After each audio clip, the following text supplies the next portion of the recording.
Muy buenos días, siendo las 9:12 del día de hoy, 18 de marzo del año 2025.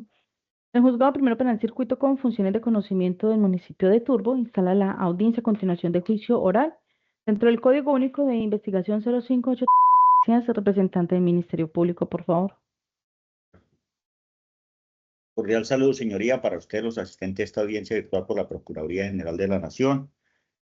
Actúa María Germana Ardila Mateos, Procurador 198 Judicial Penal en comisión y atendiendo, pues, agencia especial o caso priorizado en esta causa por disposición de la señora Procuradora General de la Nación. Mi correo electrónico. Como se ha indicado entonces, en principio para el día de hoy tenemos previsto entonces que realicemos las correspondientes alegaciones dentro de esta actuación, toda vez que ya hemos finalizado con los testigos esta práctica probatoria de estos testigos que escuchamos tanto por parte de la Fiscalía como por parte de la defensa del señor Ángel. De allí que entonces, conforme el artículo 442, perdón, 443 le va a conceder el uso de la palabra a la señora fiscal para que lleve a cabo la correspondiente sustentación de su teoría final. Y dice que cómo les iban a colaborar acompañando la solicitud con señas con la mano, frotando los dedos en señal de contar dinero y solicitándole 200,000 pesos para dejarle continuar su marcha. La víctima accede y le entrega los 200,000 pesos a ese funcionario que él describe y por el cual fue acusado con características de persona de tez blanca Stark. De manera, señora juez, que a juicio de esta delegada, la Fiscalía logró probar con la exigencia de ley para llevarla a usted, señora juez, a ese convencimiento más allá de toda duda razonable sobre la ocurrencia de los hechos y la responsabilidad de los dos acusados en la conducta endilgada. Ello de acuerdo al siguiente análisis jurídico probatorio. Primero, se logró probar que efectivamente los hechos tuvieron ocurrencia un 20 de mayo del 2020.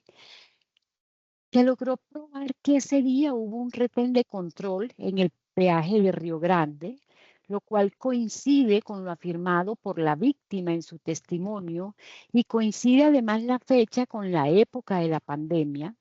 Se pudo establecer mediante el testimonio del mayor Mateus, confirmado por el mismo testimonio del acusado Gómez, quien declaró aquí en este juicio, que los policías de turno para el momento de los hechos eran Luis. No cabe duda, señora juez, que el mayor Mateus era el jefe de la sección Cetra de Urabá y explicó en el juicio que el comando del departamento de policía de Urabá o sea que al comando del departamento de policía de Urabá llegó una queja sobre un pedimento de dinero a un ciudadano. Y desde allá, desde ese comando, requirieron al mayor Mateus para que informara quiénes estaban de servicio a esa hora y ese día en que ocurrieron los hechos narrados por el quejoso. Y él le respondió por escrito y que los funcionarios que estaban de servicio y que atendieron ese procedimiento en el puesto de control de la báscula de Río Grande eran. Y luego afirmó el mayor que esta información la extrajo de la minuta de servicios y vigilancia. Por tanto, con esta declaración se desata toda duda que pueda existir y nos da la certeza que hubo una queja por un procedimiento policial ilegal y no hay duda que los involucrados en ese procedimiento irregular son los acusados. Ahora bien, la ocurrencia de tal descontento del ciudadano quejoso es real y motivada. Y de eso no solo da cuenta la misma víctima en su testimonio, sino que ello se pudo confirmar aquí en su estrado por el testigo de la defensa, el señor patrullero Fabián Rafael Palomino Díaz, quien también hacía parte de las unidades que estaban presentes el día del procedimiento y que sobre lo que le constaba manifestó que fue una situación donde se vieron comprometidos sus compañeros. Recuerda que ese día hicieron un desplazamiento y se colocó un puesto de control en la báscula de Río Grande. Al mando de ellos, dijo, estaba el subintendente Juan Pablo Espinosa Sandoval y se encontraban realizando actividades de control y vigilancia, cuando se presentó entonces una situación donde vio a un señor alterado, malgeniado e indispuesto acerca de un procedimiento que le estaban realizando Vega y Gómez y que él se encontraba haciendo otro procedimiento similar a unos 6 o 7 metros aproximadamente. Aquí lo importante es que los detalles de este testimonio del patrullero Palomino refuerzan el relato de la víctima Juan Diego Díaz, de tal forma que el relato que hace la víctima se convierte por toda esa serie de contrastaciones que se ha hecho o que ha hecho esta delegada y que puede hacer la señora juez, del todo creíble, porque coinciden los dos relatos en varias situaciones. La primera, que la víctima dice que cerca de ellos había otro policial, o sea, ya podemos hacer la contrastación, es Palomino, realizando otro procedimiento, y recordemos que el patrullero Palomino manifestó que él se encontraba a unos 6 metros. Coinciden además en el disgusto y la molestia de la víctima, y el patrullero Palomino relató aquí en el juicio que se observó un ciudadano molesto por un procedimiento, que se mostraba alterado, con una actitud no conforme acerca de un comportamiento en desacuerdo con el procedimiento que estaban adelantando Gómez y Vega. También coincide con que la víctima habla que le quitaron los documentos y que hubo que enviar por ellos en un taxi y transcurrieron varios minutos. Y eso lo confirma el patrullero Palomino cuando habló del taxi y dijo que el procedimiento había durado más o menos de 20 a 30 minutos. De otra parte, quedó probado en este juicio con el señor subintendente Juan Pablo Espinosa Sandoval, testigo de descargo, pero que paradójicamente, aunque es de la defensa, refuerza la teoría del caso de la fiscalía. Mire que lo que concretamente dice el subintendente Juan Pablo Espinosa. Él refiere, para ese tiempo era época de pandemia. Nos habían enviado a realizar labores de control a vehículos. Habían unas medidas de control y restricción en la vía de vehículos particulares y públicos con sobrecupo de pasajeros. Informa ese subintendente que ese día en un Renault Logan, un señor que estaba en un Renault Logan, dice ese subintendente, acusa a 2 de sus compañeros de haber recibido dinero, pero que además la víctima se encontraba enojada porque no le devolvían sus documentos. El testigo refiere concretamente, señora juez, abro comillas. Él decía, refiriéndose a la víctima, que los policías le habían botado y extraviado los documentos y explicó que por eso se hizo la gestión con una empresa de taxis de la región y que gracias a la labor de Ángel se lograron encontrar los documentos y aproximadamente 25 minutos después regresaron los documentos y se los entregaron a la víctima, quien los verificó y el señor, sin decir gracias ni nada, dice este declarante, sino con una actitud maluca, se fue del sitio. Repito aquí con énfasis este aspecto, señora juez, que dice el declarante, se fue del sitio. Eso o ese relato con esa afirmación de que el conductor enojado, una vez le devuelven los papeles, abandona el sitio, nos permite realizar la inferencia que a la víctima no le fue impuesto el comparendo ni le inmovilizaron el vehículo. Y ello nos lleva conjuntamente con otra prueba, como es la del testimonio de Jair Gómez Ibargüen, a establecer certeramente la ocurrencia de los verbos rectores, constreñir y solicitar. En este sentido, se tiene, señora juez, que a la víctima nunca le fue impuesto un comparendo por estar violando las restricciones de movilidad. Situación que nos permite entonces construir esa inferencia de que cómo es posible que a la víctima, a pesar de todas las groserías que dijeron que había dicho y la carencia de ese documento que lo acreditaba como transportador de alimentos, le permiten retirarse sin inmovilizar el vehículo, ni siquiera imponer un comparendo, porque es un hecho comprobado que al señor Juan Diego Díaz no le inmovilizaron el vehículo. Y en una lógica razonada, señora juez, esa permisividad por parte de los acusados de permitir que la víctima violara las restricciones de movilidad decretadas por el gobierno nacional no encuentran más asidero que la persistencia de la entrega de los 200.000 pesos por parte de la víctima, lo cual lo validaba para continuar su recorrido. Pero es que, dígame usted, señora juez, lo normal es que en un acto conclusionario es que no haya testigos, no que haya testigos, sino que no haya testigos. ¿Ah? Muchísimas gracias. Le voy a conceder el uso de la palabra al representante del Ministerio Público. Señoría, muchas gracias. En esta oportunidad, la Procuraduría General de la Nación, a través de este delegado, procede a poner a consideración algunos aspectos de carácter factual y procesal, probatorio, a efectos de que sean tenidos en cuenta al momento de emitir el fallo correspondiente. El artículo 381 es claro en señalar, señora juez, que para condenar se requiere el conocimiento más allá de toda duda acerca del delito y la responsabilidad penal del acusado, fundado en las pruebas debatidas en juicio. Concordado con lo previsto en el artículo 372, que establece que las pruebas tienen por fin llevar el conocimiento del juez más allá de toda duda razonable, los hechos y circunstancias en materia del juicio y los de la responsabilidad penal del acusado como autor o partícipe. A partir de allí, señoría,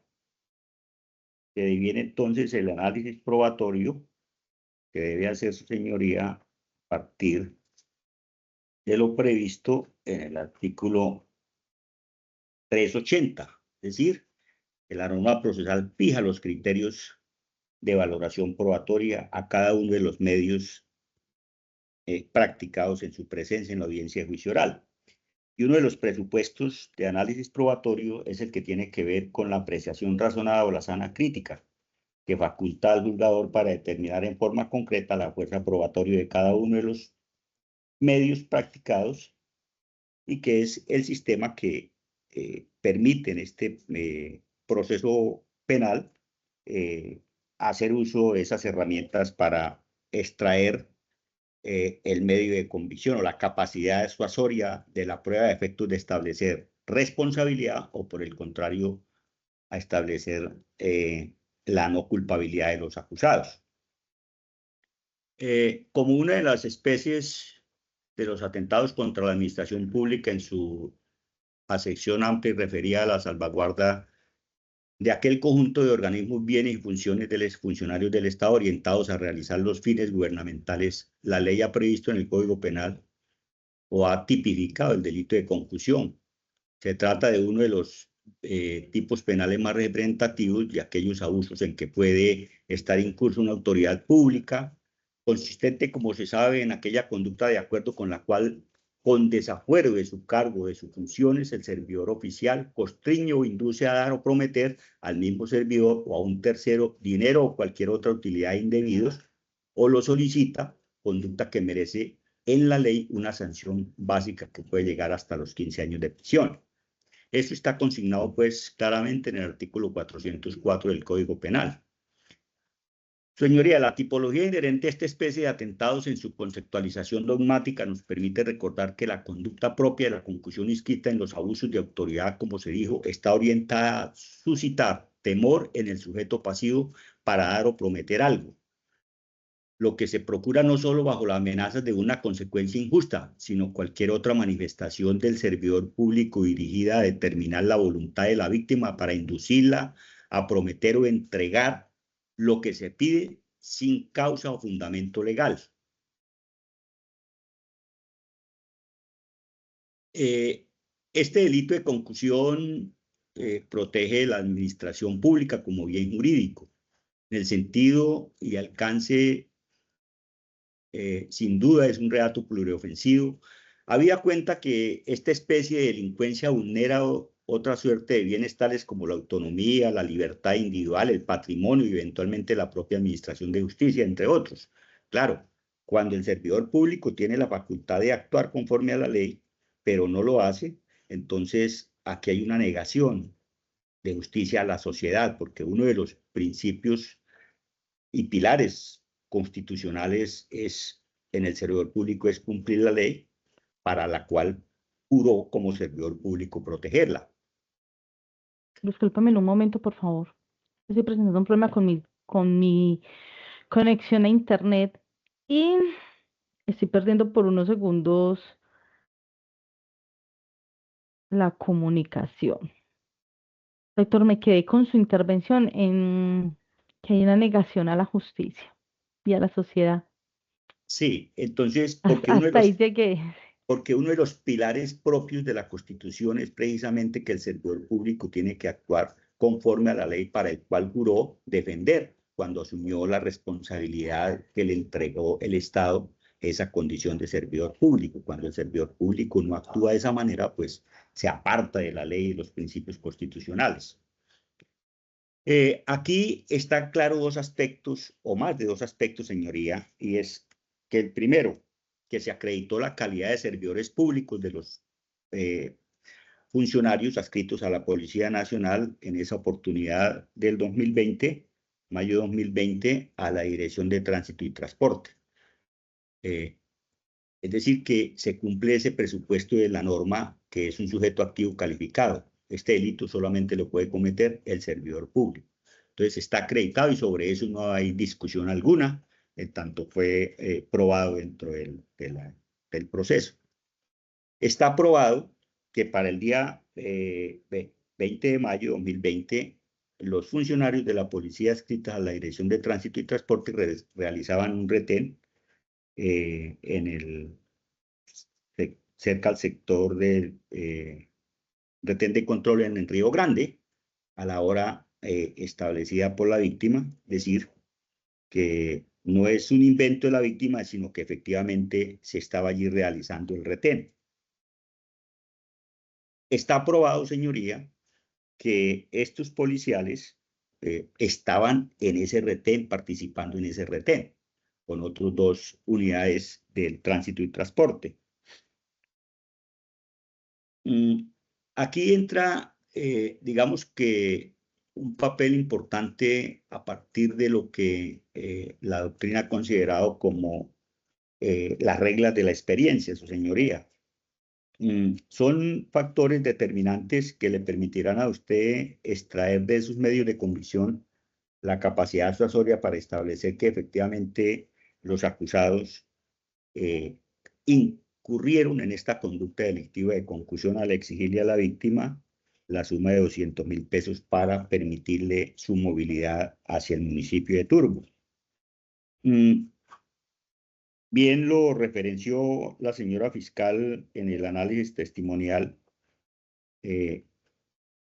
la prueba de descargo que presentó la bancada de defensiva no alcanza a derruir la pretensión punitiva del Estado para alegar en favor de sus representados mantener la presunción de inocencia. Por el contrario, la prueba que trajo la defensa es una prueba de corroboración periférica, señoría, que refuerce el testimonio de la víctima. Datos tan importantes como que refiere la víctima de que efectivamente allí se estaba llevando ese retén, que estaban en la pandemia, que para ello necesitaba un permiso de movilidad expedido por la alcaldía. Mono y el Moreno lo abordaron y que el Mono, el patrullero, le solicitó que eran 4 y que 150.000 no alcanzaba. En fin, hay aspectos trascendentales, señora juez, que corroboran el testimonio de la víctima y que lo hacen creíble. Ninguna razón habría de ser que entre víctima y acusados no tenían ningún tipo de conocimiento, ni antes ni durante, sino hasta ese día 20 de mayo de 2020, que permitiera entonces una actuación vindicativa o de venganza frente a los dos servidores públicos adscritos a la Policía Nacional. Ese aspecto no quedó probado y simplemente fue una expresión o una opinión de algunos de los testigos o de los mismos acusados, que la víctima se está vengando. Pero ¿de qué se está vengando si no tenía ningún conocimiento anterior, sino hasta ese día y a ese momento del retén? Luego es una opinión que carece de fundamento legal y por lo tanto pues no podría tenerse en cuenta a partir de las reglas de la sana crítica.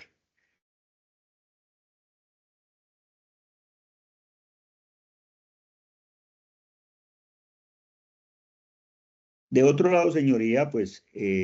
este tipo de delito tiene varios verbos rectores, que incluso aquí es constreñir y obtener, exigir, así no se haga la entrega, pero basta con exigir para que el funcionario público se abstenga de cumplir con el deber, con el deber. Aquí se dejó de lado el manual de policía establecido, el protocolo de policía establecido, más aún adoptado como manera excepcional en época de pandemia, precisamente para evitar la propagación del virus COVID-19. Pero algunos funcionarios se apartaron de ese protocolo establecido por el gobierno nacional a través de unos decretos de excepción y utilizaron esta circunstancia para obtener recursos indebidos, porque todos conocimos, señoría, y eso es una de las reglas de la experiencia que los necesito tener en cuenta, que para la movilización en plena pandemia era demasiadamente restringida y que los protocolos que se habían adoptado y las facultades que se le había conseguido a la Policía Nacional y especialmente la Policía de Tránsito y Transporte eran exigentes para controlar al máximo la movilidad. Entonces, lo que ocurrió aquí entonces es que estos dos patrulleros, estos dos funcionarios de la policía dejan de lado esos protocolos y pudo más, señoría, el apetito económico frente a al deber que debían cumplir, especialmente en ese retén. Y una prueba de ello, señora juez, es que la víctima lo pasó, el retén, como bien lo señaló la fiscalía, sin que se hubiera efectuado el comparendo, es decir, que los dos funcionarios involucrados en este acto de corrupción hubieran actuado como era la razón de ser del establecimiento de ese retén. El objetivo del retén era evitar la movilidad para controlar precisamente o evitar al máximo la propagación de la epidemia con la movilidad de personas. Bien lo señaló el mayor Mateus, quien estaba a cargo de la Dirección de Tránsito y Transporte en Urabá, que se había ordenado establecer un retén allí con ese propósito. Pero resulta que no se cumplió el objetivo, el protocolo establecido, porque al ciudadano, a Juan Diego, no se le impuso el comparendo, no se le restringió, no se le inmovilizó su vehículo, no le pusieron los 4 comparendos que le había anunciado Jair Ibargüen, no se le anunció, pudo seguir su movilidad, y eso es una de las reglas de la experiencia, señora juez, que le permiten a usted concluir que por qué razón entonces lo dejaron pasar. ¿Por qué continuó su marcha? ¿Por qué no le fue inmovilizado el vehículo como se le había anunciado? Y solamente hay una respuesta a esos interrogantes, porque allí hubo el constreñimiento y se le exigió y lograron que pagara la suma de 200.000 pesos. No hay otra explicación probatoria. Nuestro sistema procesal penal permite, señoría, la libertad probatoria, y aquí entonces entra a jugar papel importante los indicios. El indicio de presencia, el indicio de oportunidad de los acusados en el retén, de los acusados que fueron los dos que pararon, le hicieron el pare al vehículo que conducía Juan Diego como víctima, y después de varios minutos, recuerdo 40, 50 minutos, de estar ahí, entonces se le permite su marcha sin ninguna restricción de ninguna naturaleza. Entonces, ese es el indicio de oportunidad, señoría, que hay que tener en cuenta a partir de la prueba debatida en juicio. Para el Ministerio Público no queda duda, señoría, que la Fiscalía sacó avante su teoría del caso, derrumbó la postulación que hizo la bancada defensiva de generar una duda frente a la existencia del hecho y la responsabilidad de los acusados, superó el estándar de duda previsto en el artículo 7º del Código Procesal, y por ello entonces están dados los presupuestos, señoría, para que se emita un fallo de carácter condenatorio, porque es claro, señoría, que no se puede descalificar el testimonio de la víctima por ser único. Por el contrario, como lo señalé al principio, está rodeado de aspectos que corroboran ese testimonio y que lo hacen sólido, fuerte, para sobre ello emitir un fallo de reproche en contra de los acusados, que para la fecha de los hechos eran servidores públicos pertenecientes a la Policía Nacional. Simplemente, y por último, señoría, solicitarle pues que se tenga en cuenta la sentencia SP 448-2023 con radicado 55241, con ponencia del magistrado Gerson Chaverra Castro, del 1 de noviembre de 2023, en la cual allí hace un análisis claro del delito de concusión, los aspectos objetivos y subjetivos del tipo penal, a efectos de que se pueda, como medio de interpretación hermenéutica, permita y auxiliar, permita a su señoría inevitablemente llegar a la conclusión de que aquí se cometió un hecho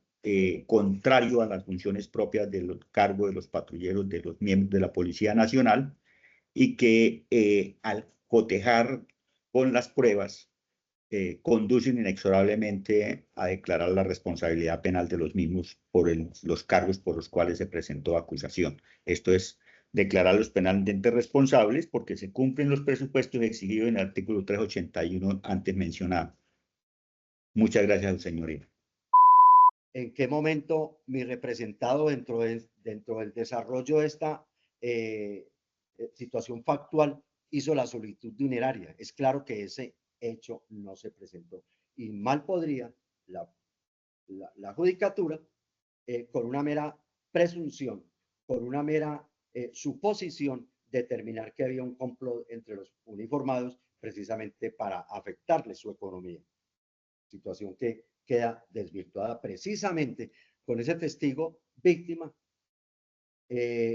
presunta, el cual, entre otras cosas, en sus declaraciones o en sus diferentes apariciones, en ningún momento o por ningún lado encuentra esta defensa una coherencia interna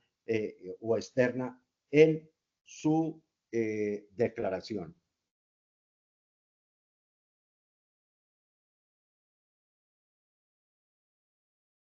Dice igualmente que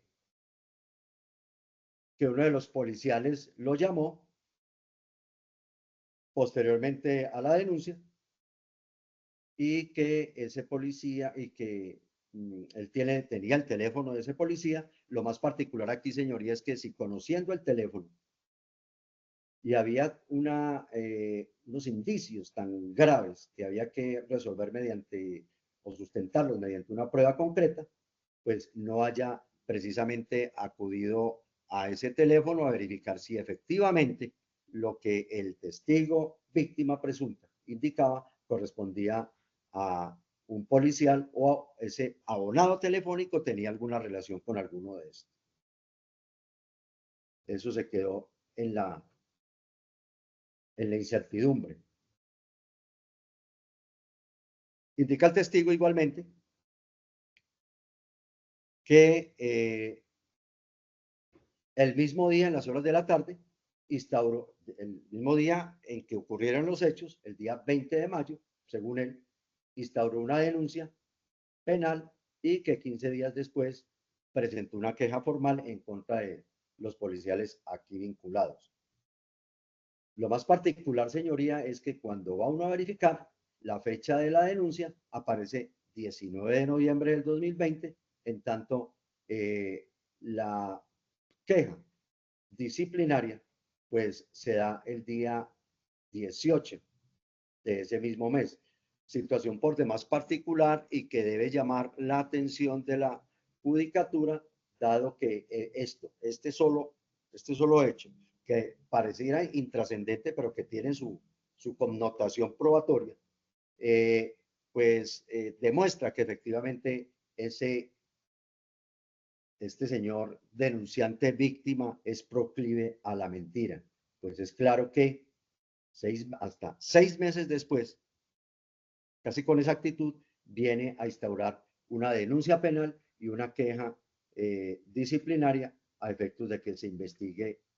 una situación que, según él, pues le causó una incomodidad máxima. La pregunta es, ¿qué pasó en esos 6 meses? ¿Cuál fue la razón por la cual precisamente, si fue tal la afectación y exasperó tanto su ánimo y se vio tan vilipendiado en sus derechos, por qué entonces de inmediato no instauró la denuncia,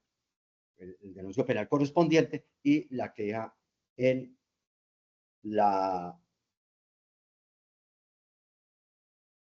control interno disciplinario de la Policía Nacional? A pesar de que, y mire usted, señoría, llama la atención ostensiblemente a esta defensa, que dice en una de sus declaraciones o en una parte de sus declaraciones que en ese enredo de ellos, o al preguntársele que si reconocía más bien a los policiales, al Moreno y al Zarco, dice él que los reconocería porque estuvo más de 20 minutos esperando sus documentos en su enredo. Y mire que esta es la parte donde quiero detenerme. Dice, en su enredo de ellos de querer quitarme plata. De hecho, señoría, esto evidencia que efectivamente esta persona se sintió vilipendiada, se sintió ofendida, pero lo más particular es que acude solamente ante la autoridad judicial 6 meses después de ocurridos estos hechos. ¿Qué pasó en esos 6 meses, señoría?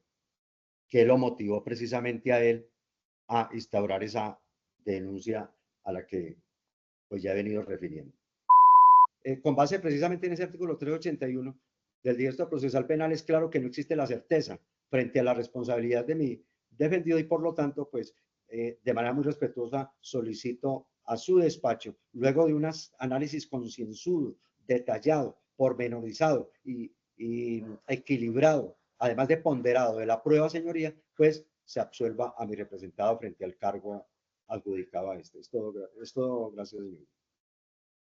Muchísimas gracias, señor defensor. Le concedo el uso de la palabra a la defensa del señor Ricardo Beca. Gracias, su señoría. De entrada pongo de presente que como hay que ser y parecer, no quiero verme como si estuviera mascando chicle mientras estoy haciendo mi intervención, pero estoy un poco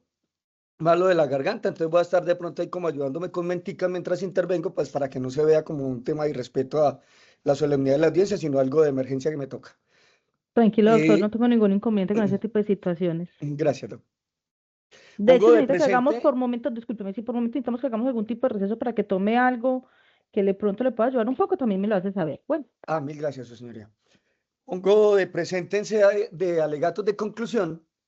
que lo único probado en este juicio es que los policías eran policías y que hicieron un procedimiento de policía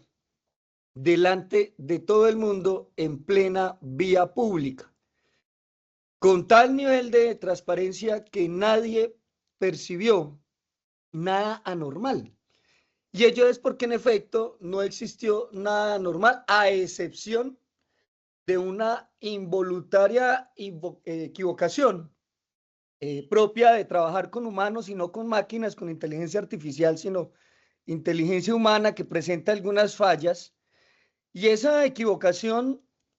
pues, consistió en entregar de manera truncada o equivocada unos documentos que se fueron cruzados entre el conductor de un vehículo. Una furia por parte de quien se presume víctima y que en todo caso, pues no es causal de inmovilización esa molestia, es decir, que ni siquiera en medio de un eventual uso de alguna grosería en contra de un uniformado, eso no necesariamente es sinónimo de comparendo, en tanto que la ley 1801 del 2016 no tiene como única medida siquiera la imposición de multas, sino que también existen algo que se llaman las amonestaciones, lo que depende de la autonomía que el mismo código de policía le da a la autoridad policial, que en este caso es un escenario que permite decir que si bien hay alguien que pueda irrespetar a la autoridad por estarle haciendo perder tiempo por un error institucional que lo estaba perjudicando, pues no puede reclamarse que existiera un castigo a alguien por molestarse con justa causa. Mucho menos puede pensarse que se deba inmovilizar el vehículo a un ciudadano por echarle la madre al policía. Ni tampoco desfilaron en juicio oral los soportes que den cuenta que realmente existieran motivos para inmovilizar un carro. Nos quedamos esperando en juicio oral que se ventilara cuál era la causal de inmovilización que tanto reclama omitida la Fiscalía. Porque decir que sana crítica y más sana crítica para hablar de pandemia y efectos de la pandemia y hasta manuales imaginarios y decretos sin números del gobierno nacional, pues no puede permitirse el uso de ello para satanizar la labor policial, de tal forma que entonces cuando no se haga un comparendo o no se haga una inmovilización por una causal desconocida que no se ventiló en juicio, entonces ello sea automáticamente sinónimo de corrupción. Aquí vimos desfilando por el juicio oral testigos presenciales del procedimiento o procedimientos policiales de prevención vial a la altura de un peaje, que son conductores de otros vehículos que dan fe del malestar que tuvo el denunciante por la pérdida de tiempo que le generó tener que esperar que el señor Uriel Antonio Sánchez Medina, el taxista, se devolviera para restituir unos documentos que no le pertenecían y que se han ido cruzados. Y ello explicaría por qué quien se aduce víctima decidió ejecutar un acto vengativo de poner en tela de juicio a los uniformados con manifestaciones abiertamente contradictorias, en tanto que refiriéndose a los policías por sus características físicas, salió con que primero era solo el zarco, luego que no era el zarco sino el afrodescendiente, luego que más bien el afrodescendiente no, sino que era el zarco otra vez, y del mismo modo en el sentido contrario. Tanto es así que no pudo ni siquiera sostener cuál era la fecha del procedimiento que objeto de denuncia, ¿no? En tanto que ese aspecto tan básico, las circunstancias de tiempo, también carecen de congruencia, no solo con las fechas de la denuncia y las fechas de la declaración escrita que se ventiló en el momento en que se impugnó su credibilidad por parte del suscrito defensor utilizando la noticia criminal y la entrevista rendida ante un despacho disciplinario que permite ver que esta persona cada vez que declara una versión diferente, al punto que entre la noticia criminal y la diligencia disciplinaria hay una diferencia alrededor de 24 horas y en 24 horas cambió por completo la versión y luego nos viene en juicio oral a dar otra tercera versión, pero una versión altamente contradictoria. Por eso hago ese énfasis en esa impugnación de credibilidad que se dio en esa oportunidad de su declaración y que de hecho generó que la defensa no viera necesario siquiera escucharlo como prueba de descargo a pesar de el decreto probatorio del tribunal, precisamente por esa situación de contradicción que se daba por parte de quien se aduce víctima. Según el denunciante, el delito del que supuestamente fue víctima, pues fue percibido por sus supuestos subalternos o compañeros de trabajo. Inicialmente se mencionan unos nombres como el de Daniel Chaverra Barrios y el quien Antonio Huelvas Córdoba, que según él lo acompañaban en el vehículo y que según él, no solo habrían visto la supuesta conducta punible reprochada, sino que el comparendo según eso era para todos ellos. Por eso en algún momento, cuando se habla de supuestos 4 comparendos, no es que sean 4 comparendos que se le estuvieran anunciando a Juan Diego. Según el propio Juan Diego, eran 4 comparendos porque eran 4, pero 4 personas en el vehículo, entonces un hito para cada uno, muy equitativo. Pero entonces resulta que esa manifestación pues demandaba un aspecto lógico, ¿no? Y ese aspecto lógico que ahí sí uno esperaría la sana crítica, y es que pues se demostrara en juicio si realmente esa persona estaba o no acompañada, no porque yo lo diga, sino porque a eso se comprometió la fiscalía. Sin embargo, ese respaldo probatorio resultó quedándose en el mundo de la imaginación, en tanto que la fiscalía, a pesar de ser una entidad bastante añeja, que data de la misma existencia de la Constitución del 91 y que se sobreentiende, tiene un músculo enorme, toda una maquinaria investigativa, no trajo absolutamente a nadie a confirmar esa teoría de corrupción. Se dedicó a mostrar que hubo un puesto de control y eso jamás se ha negado. Los policías eran policías, eso no se ha negado. Que es que eran servidores públicos, eso tampoco se ha negado más, eso fue objeto de estipulación. Lo que había que demostrar es si en el puesto de control existió la supuesta petición dineraria, pero extrañamente advertía la fiscalía por parte del denunciante la existencia de unos supuestos testigos presenciales que darían cuenta de ello. El ente acusador se quedó en probar exclusivamente que eran servidores públicos y sin explicación alguna decidió abandonar esa misión de corroboración periférica, dejando el caso a su suerte, al punto que habiendo establecido el legislador una serie de posibilidades para la comparecencia de testigos, no solo no los pidió completos desde la misma audiencia preparatoria porque los desechó, sino que aquel que le fue decretado como testigo presencial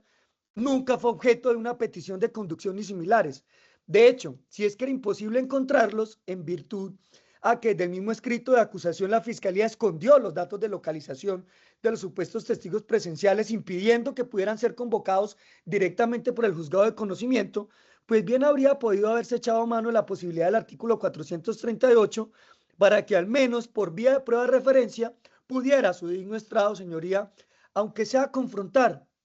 por esa vía, tan siquiera si fue cierto o no, que la persona que se aduce víctima estaba o no acompañada. Y esas son misiones que desesperadamente intentan minimizarse bajo discursos de libertad probatoria, cuando precisamente ante la comprobada existencia de factores que inciden en la objetividad e imparcialidad de la declaración del denunciante, como esa animadversión de la confusión de los documentos, imponía una apreciación más rigurosa y detallada del testimonio, teniendo que acudir a quienes el declarante refería como testigos presenciales que lo acompañaban, pero no desfilaron en juicio. Obviamente estos comportamientos punitivos, como la concusión, al igual que los delitos sexuales, se supone son de ocurrencia a puerta cerrada, eso lo sabemos. Pero esa postura es válida invocarla cuando no hay más testigos y toca acudir por obligación, porque no hay más, a una única ponencia, la del denunciante. Pero aquí, como se indicó, y sobre todo como se probó, fue un procedimiento de carretera realizado a plena luz del día, y el declarante no solo permitió ver que habían más uniformados, de hecho ellos vinieron, el patrullero Fabián Palomino Díaz, el hoy intendente Juan Espinosa Sandoval, sino que además hicieron presencia en juicio Gustavo Manuel Villalba Mazo, el conductor de la grúa, y ellos en medio de las imperfecciones de sus testimonios, lo que es obvio porque no son testigos libreteados, eso sí sería sospechoso, todos alineando y cubriendo. Cuando el testimonio es así, en algún punto disímil a los demás,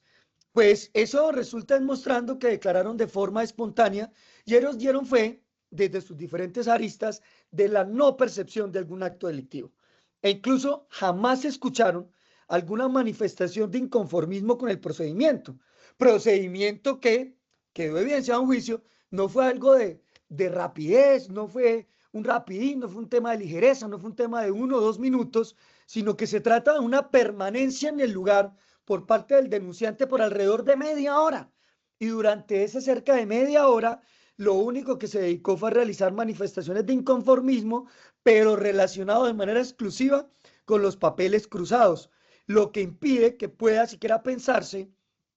que estén dados entonces los presupuestos del artículo 381 del Código Penal. Lo que al no existir ese conocimiento para condenar, lo procedente entonces, su señoría, es transitar por el camino de la absolución, que es lo que le ruego declarar, ya sea por desechar por completo el señalamiento, al concluir que ese señalamiento es propio de una actividad vengativa en medio de una rabia, o que esa absolución, es digamos como la parte subsidiaria, es producto de la existencia al menos de un margen de duda en ese señalamiento, que debe ser resuelta esa duda en favor de los procesados, al no existir de ninguna forma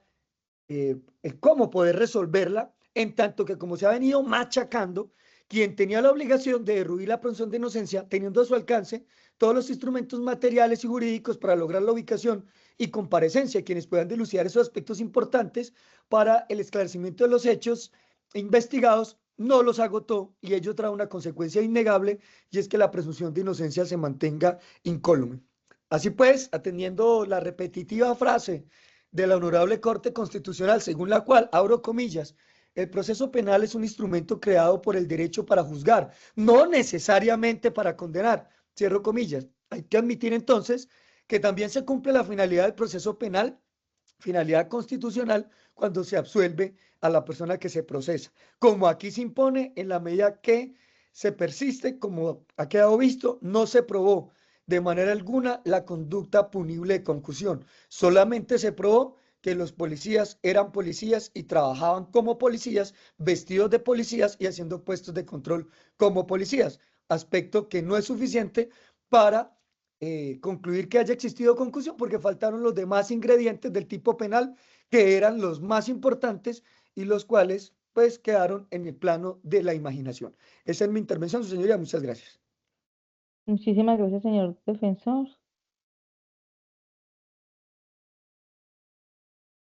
Señora fiscal, ¿desea efectuar la correspondiente intervención para controvertir las manifestaciones o la teoría de la defensa? No, señoría. Bien, muchísimas gracias. Con todos estos testimonios, como bien todos han hecho la correspondiente clarificación para el despacho, pues no existe duda de que efectivamente existió un retén, estas personas participaron policiales en su función de ese retén, y también que existió un asunto de confusión de unos documentos. En cuanto al hecho de la confusión respecto de la acción del constreñimiento para posteriormente darse lugar a una solicitud, es lo que cada una de las partes demanda por parte del despacho que realice ese análisis. Por ello, entonces, el despacho, con el análisis que realizó, la lectura minuciosa de cada uno de los testigos que se llevó aquí a cabo, encuentra que hay dudas dentro de este proceso para la suscrita que no permite predicar que efectivamente existió la solicitud del dinero y que efectivamente existió la entrega del mismo. Triste que en este caso no se escuchara el testimonio por lo menos del señor Elke, quien, de acuerdo con la misma manifestación del señor Juan Diego, fue quien vio cuando retira la billetera del vehículo y es quien estaba delante con él y logró escuchar cuando el funcionario presuntamente le hace la solicitud. No se cuenta con ese testimonio, y al no contarse con ese testimonio tenemos que acoger lo que aquí tenemos de presente. Y tenemos de presente un usuario molesto, pero que esa molestia para la suscrita no alcanza a ser suficiente para indicar que a posteriori va a llegar a hacer una denuncia porque se presenta la materialización de esta conducta, la concusión. Si estaba tan molesto por el asunto de la solicitud de este dinero, si estaba tan molesto por la confusión de los documentos, ¿por qué no hizo la manifestación allí directamente? ¿Por qué no hizo ver directamente allí que estas personas les habían hecho una solicitud, cuando tuvo contacto con el funcionario que ejercía allí ese rol de superior inmediato? Y puede que estemos ante una figura de policía nacional desvirtuada por malos actuares en otras circunstancias, pero ello no da lugar a que como ciudadanos reaccionemos frente a esas situaciones que se emergen. Tampoco puede la judicatura exigirle a un ciudadano de manera puntual que actúe de una u otra manera frente a una situación, porque eso está en la psiquis de cada uno, en su actuar propio, en su imaginar propio. Pero si existía entonces tanta molestia, ¿por qué no materializó de manera directa esa denuncia ese mismo día? ¿Por qué esperar hasta el mes de noviembre para hacer la correspondiente denuncia frente a estas personas, que lleva a que se presente un lapso de tiempo donde no hay intervención para poder hacer la correspondiente denuncia si está tan en ese grado de molestia tan fuerte y tan latente que presentaba? También asimismo, eh, si el ánimo o si en ese interés de esa solicitud dineraria hubiese sido pues aquí probada, como les he indicado, existen argumentos tanto defensivos como de la acusación para que se dé lugar a predicar esa duda. También encuentro dudas que la fiscalía no me abordó y dudas que se plantean con la intervención de la defensa, lo que hace predicar que no se supera lo previsto en el artículo 381, y es que se cubra todo aspecto de duda de la materialización de la conducta y la ocurrencia en cabeza de ellos. Y un aspecto que llama de manera especial la atención del despacho es que, si bien la petición se hizo para 4 personas, esta investigación debió haberse abarcado a los 4 funcionarios. Debió haberse reunido a los 4 funcionarios, porque entonces significa que los 4 funcionarios para establecer a quiénes le van a solicitar dinero, a quiénes no. Entonces fue una serie de circunstancias extrañas, una serie de situaciones ambiguas que no pueden tomarse para predicar o para encajarse en la tipificación de la conducta que aquí se está investigando. No todo actuar, no toda acción, no toda omisión permite concluir o conducir a la materialización de una conducta. Y eso es lo que aquí se está evidenciando, que esa omisión no puede dar lugar a predicar por sí solo la ocurrencia de este hecho. Estamos ante un testigo que fue víctima, que es el único que tenemos para predicar ello de manera directa. Si pudo haberse si se presentó con esos testigos otra serie de conocimientos que da lugar entonces a indicar que no fue o que no existe una base suficientemente sólida para que la judicatura tenga sobre qué sentar una sentencia de carácter condenatorio. Así entonces, en esta oportunidad lo evidencia esta judicatura,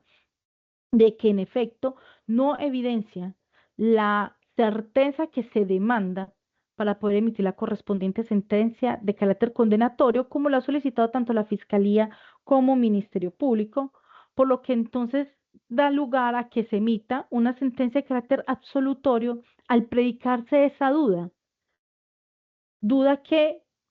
durante todo el proceso ha acompañado a las personas vinculadas dentro de esta actuación, y que para este despacho, con la práctica probatoria dentro de esta instancia, no fue desvirtuada ni fue derribada. Antes, por el contrario, fue una duda que permaneció y que no alcanzó a probarse. El simple enojo de esta persona no puede predicarse que da lugar o que permitió generar la ocurrencia, la conducta de concusión, ni que por este simple hecho pues se pueda dar lugar a la presunta denuncia.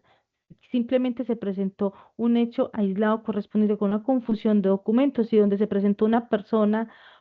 con más de 4 meses después de la ocurrencia del hecho a hacer unas correspondientes denuncias, cuando si en verdad estaba pues con una actitud de tanto malestar y tanto inconforme por lo ocurrido, debió de haberlo realizado dentro de su oportunidad, y el no cumplimiento de la obligación por parte de los funcionarios en la expedición o no